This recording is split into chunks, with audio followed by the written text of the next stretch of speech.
Sony, what is your deal with adapting and destroying properties that end in the word man? I mean, you didn't even get the name right. There's no space in the middle. You had one job.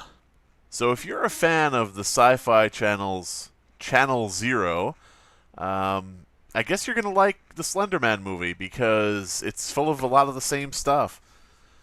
Random visuals, pauses, bad decisions, poor adaptation, complete and utter disrespect for what made the original story interesting. At least that's what I gather from this trailer. Now, a lot of people will say you can't judge a movie just by its trailer, to which I would say, then why do trailers exist?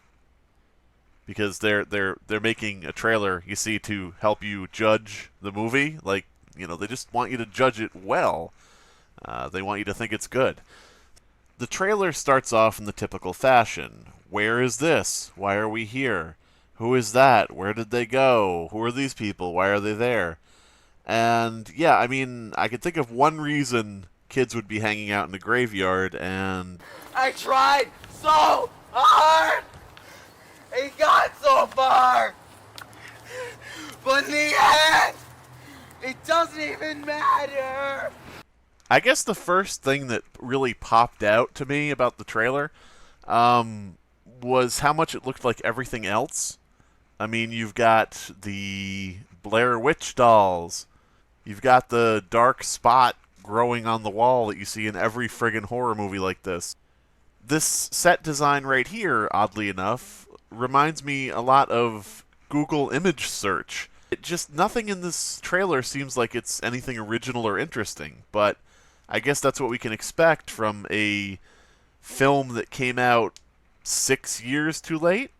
And frankly, this film looks a little less than subtle, which, I like some subtlety with my Slenderman. I like some ambiguity.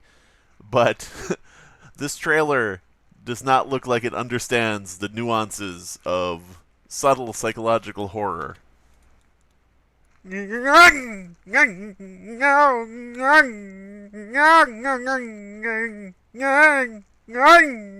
thing I really do wonder about this film is how much it will borrow from fan works and extended canon.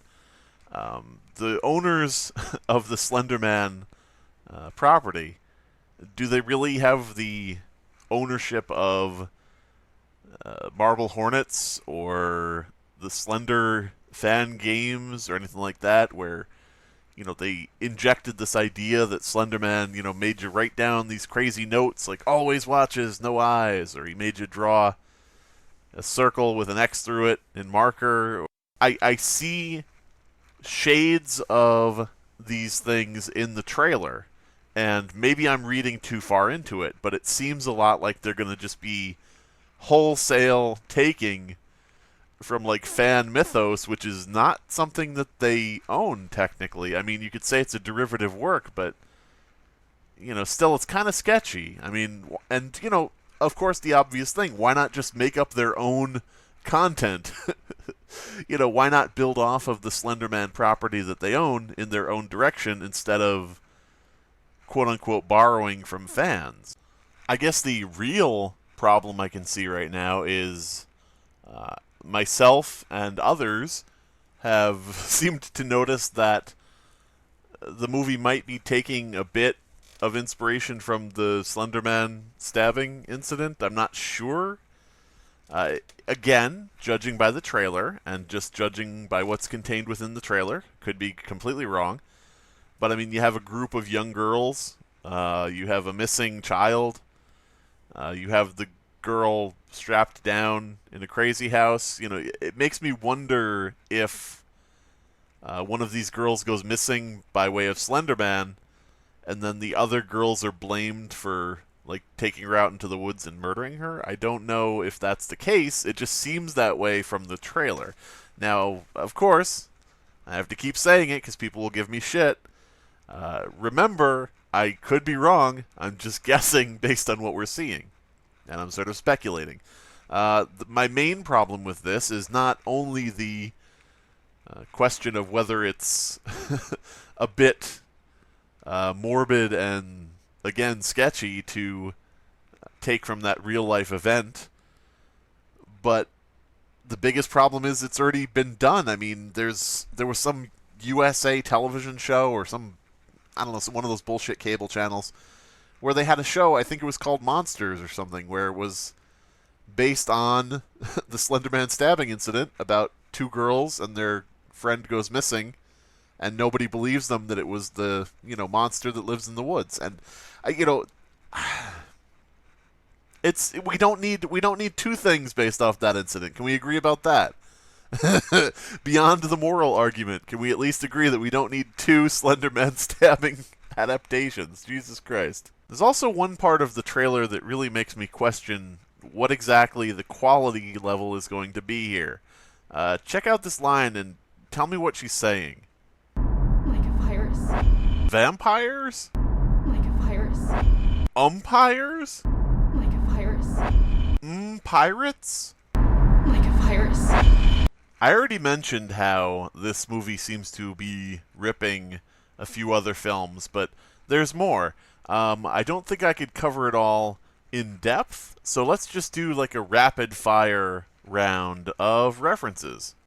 The Grudge, Silent Hill, The Ring, The Grudge, The Happening, The Happening, The Happening, The Happening, The Happening, The Happening, The Happening, The Happening, The Ring, and so on and so on and so on and so on and so on. This is something I pointed out with Channel Zero on Sci-Fi. They take a story or a character, in the case of Slender Man, from somebody who was trying to be original, trying to make something new. You got Candle Cove, you got Slender Man, you got No End House, you got somebody at least trying to be original. Whether or not they succeeded or failed is up to the reader. But they just take these stories, they take these properties, and they mash them into, like, unrecognizable paste. Like, just plain white paste. Just this, like, goop, this mashed potato of a concept that looks like all the other fucking mashed potatoes out there. It looks like all the same shit, the same beige, pale, just bloodless garbage. They just take a beautiful little inkling of an idea, a little babby, a mind babby, and they just punch it right in the fucking sternum until it cracks. And kind of aggravates me. Kind of aggravates me that they keep making every fucking goddamn adaptation of a creepypasta or something similar into The fucking Ring, or The Grudge, or The Ring and The Grudge in Silent Hill. It's just always the same goddamn thing. I mean, I guess I should just be glad that Slender Man, this movie isn't about a writer moving back to his hometown or moving into a haunted house, for fuck's sake. And now that I've said that, what do you want to bet? This movie's going to have a writer that moves to wherever the Slender Man stuff is happening. Ah, God, I shouldn't have fucking said it.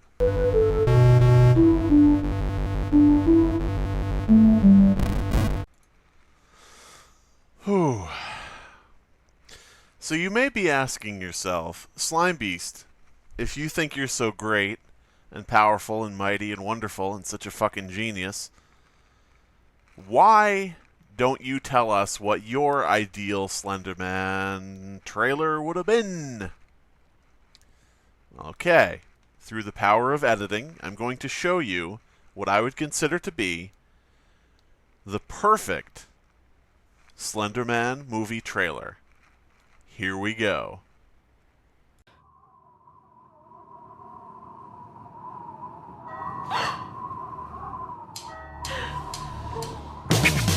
Slender Man, take me by the hand, lead me to the land.